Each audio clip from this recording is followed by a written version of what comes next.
Hello, this is Dr. Marty Klein with more sexual intelligence. Today I want to talk about the pride flag dilemma, which sits at the intersection of our Constitution and what's good for children.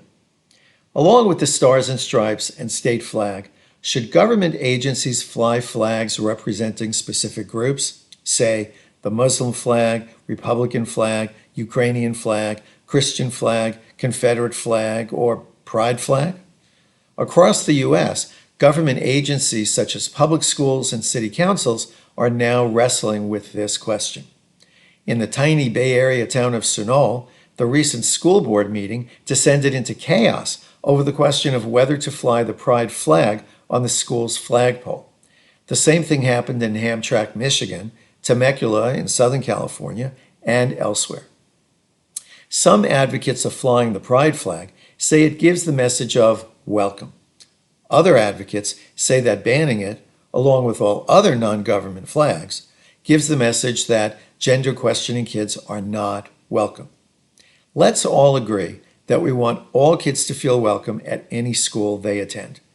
Does that include a kid from a strict Christian home? A kid whose mom wears a hijab? A kid who thinks that being gay is gross? I want those kids to feel welcome in public school. Indeed, I want them to go to public school. I don't want them bullied, and I don't want them bullying anyone. I am in total sympathy with kids who don't feel comfortable in school because they're conflicted about their gender or sexual orientation. I know that for some kids, everyday school activities involving clothes, gym class, and the bathroom are quite complicated. But singling them out as a group that deserves official recognition and support minimizes the many ways in which so many other kids struggle. What about a fat pride flag, or an acne flag, or an I hate my brilliant sister flag, or a child of alcoholic parents flag, an unusual height flag, too short or too tall? What about an early puberty flag? Ask any girl who developed large breasts in fifth grade about that. I understand that the pride flag is meant to signal acceptance of all kids, but that's not how it reads to a lot of people in real life, which is one reason that some people object to it. Unfortunately, the message that many kids are getting today is that if you're distressed around gender or sexual orientation, your struggles are somehow more important than other kids' struggles. For a small number of kids, this attention is indeed life-affirming. But for many other kids, the whole LGBTQ movement is now an invitation to express common childhood angst using a sex or gender vocabulary. In some schools, kids now perceive being trans or other non-traditional sexual orientation as cool. It's a status to which an increasing number of kids aspire. Identity issues have always been crucial to tweens and teens. In various generations, the language of this search has been religion, drugs, music, hair, dress, and delinquency. In the 1953 film The Wild One, young motorcycle gang leader Marlon Brando is asked, "Hey Johnny, what are you rebelling against?"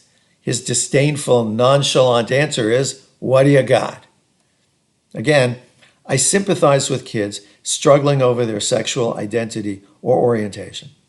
But American society has now set it up so that talking about pronouns, names, and gender identity is an increasingly popular way for kids to push their parents away, assert their autonomy, express their fears, and talk about feeling alienated. And the more it drives adults crazy, the more they'll do it. Kids always express their internal struggles with the vocabularies that get the most adult attention. As a parent of a middle schooler who insists that they're trans recently told me, Dylan was born a girl and insists they're a boy. Dylan is so fundamentally oppositional that if they were born a boy, they would insist they're a girl. And this parent is extremely liberal. Indeed, I know 10-year-old girls who claim they're bisexual. When I've asked them what that means, they've invariably said some version of, "I'm someone who thinks everyone should be treated equally and no one should tell me what to do." For these kids, bisexual is about asserting an identity and feeling part of a community, not about sexuality. Again, this does not deny that some kids are genuinely struggling about gender, feeling alone and misunderstood. and they deserve our attention.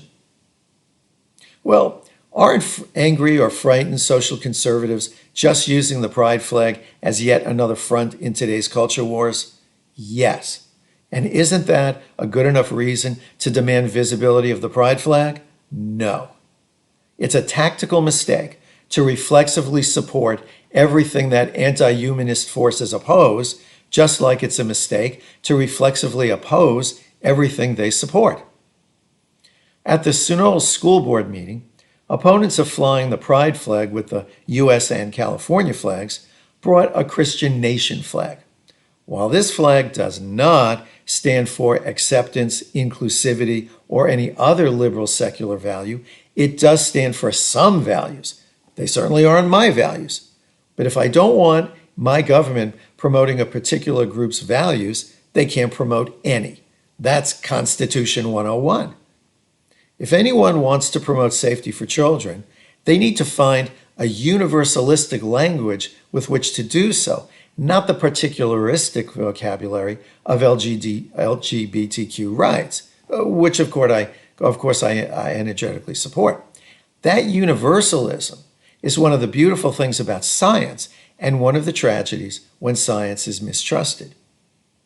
Our long-term political work is to ensure that the rights of gender-diverse children and adults are enshrined in law. Legalizing same-gender marriage, for example, sends a powerful message beyond individual couples. Requiring all school counselors to have sex education training would benefit every kid in school, whether they're counseled or not. Soldiers who are trans or gender non-binary may now serve openly in the military, giving their peers the lived experience that they're just ordinary Americans. Such practical changes are tangible support for all Americans.